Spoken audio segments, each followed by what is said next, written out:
মেঘনা বিধৌত একটা ছোট্ট শান্ত গ্রাম। চারদিকে সবুজের সমারোহ, আর গ্রামের ঠিক মাঝখান দিয়ে চলে গেছে একটা আঁকা বাঁকা মাটির পথ, যার দুধারে সারিবদ্ধ সুপারি আর নারকেল গাছ। এই গ্রামেরই এক প্রাণবন্ত তরুণের নাম রুবেল। রুবেল নামটা শুনলেই গ্রামের ছোট বড় সবার মনেই অন্যরকম একটা টান তৈরি হয়। তার মুখের এক চিলতে হাসি আর চমৎকার সব গল্পের ঝুড়ি যে কারোরই মন ভালো করে দেওয়ার জন্য যথেষ্ট।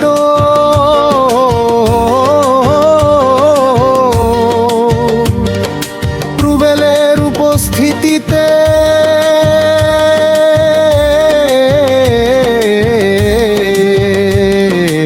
আর গা জমে ওঠে না এমন দিন মেলা ভার। কিন্তু আজ বিকেলটা একটু অন্যরকম। গ্রামের বাজারের পাশে আজ একটা বড় কারাম টুর্নামেন্ট বসেছে। চারপাশের মানুষজন হইচই করছে,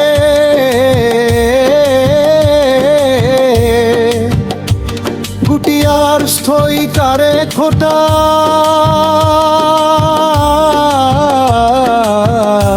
টুকির শব্দে চার পাওয়াস মুখরিত। কিন্তু রুবেলের মনটা সেখানে সায় দিচ্ছে না। এত মানুষের এই হইচই, এই শেয়ার বাবাজির খেলাটা কেমন যেন তার ভালো লাগছে না। একটা অদ্ভুত ক্লান্তি গ্রাস করেছে তাকে।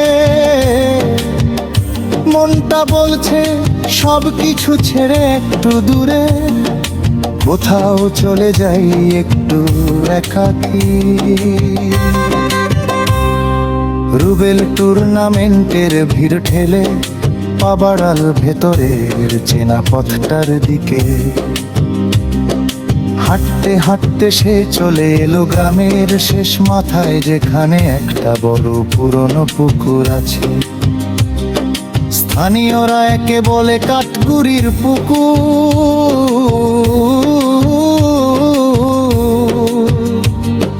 পুকুর পাড়ের চারপাশটা বড় বড় গাছপালায় ঘেরা। সেখানে একটা বাঁধানো ভারে আর পুরনো একটা গাছের গুড়ি পড়ে আছে বসার জন্য। রুবেল এসে সেই গুড়িটার ওপর বসল। বিকেল গড়িয়ে তখন সন্ধ্যা নামছে। পশ্চিম আকাশে হালকা লালচে আভার মাঠের ওপর দিয়ে বয়ে আসছে।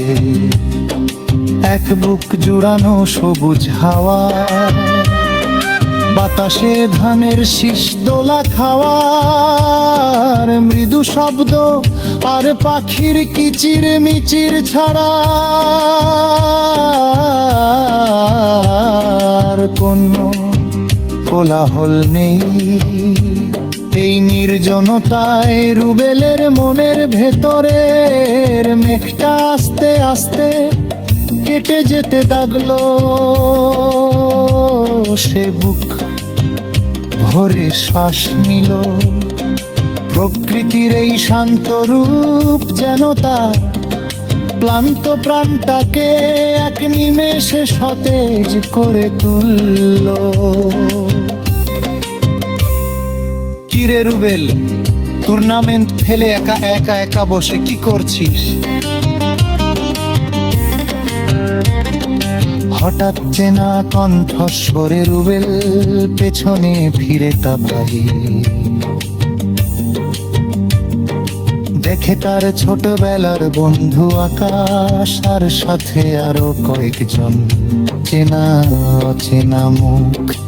আকাশ শহর থেকে তার কয়েকজন বন্ধুকে নিয়ে গ্রামে বেড়াতে এসেছে। রুবেল হাসল সেই চিরচেনা মন খোলা হাসি, সে বলল,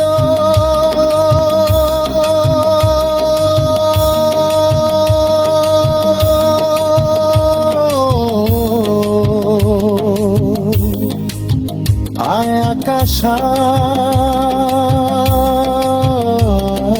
আশায়, এই কাঠগুড়ির পুকুর পারেই তো আসল আনন্দ। ওই বাজারের হইচুয়ে মন ঠিক ছিল না রে, তোদের বন্ধুদের সাথেও পরিচয় করায় দে। আকাশের শহরের বন্ধুরা প্রথমে একটু ইতস্তত করেছিল, কিন্তু রুবেলের আন্তরিকতায় সেই দূরত্ব দূর হতে বেশি সময় লাগলো না। পুকুর পাড়ে বসেই শুরু হলো চেনা অচেনাদের চেনা হওয়ার গল্প। রুবেল একে একে বলতে শিলু করল রুশিন্দির ইতিহাস। আলের মানুষের সকাজ সরল জীবন যাত্রা, ছোটবেলার কত শত মজার থাকে। আর চমৎকার গঠন ভঙ্গিতে শোভনের ছেলেগুলো মন্ত্রমুগ্ধের মতো শুনতে লাগলো।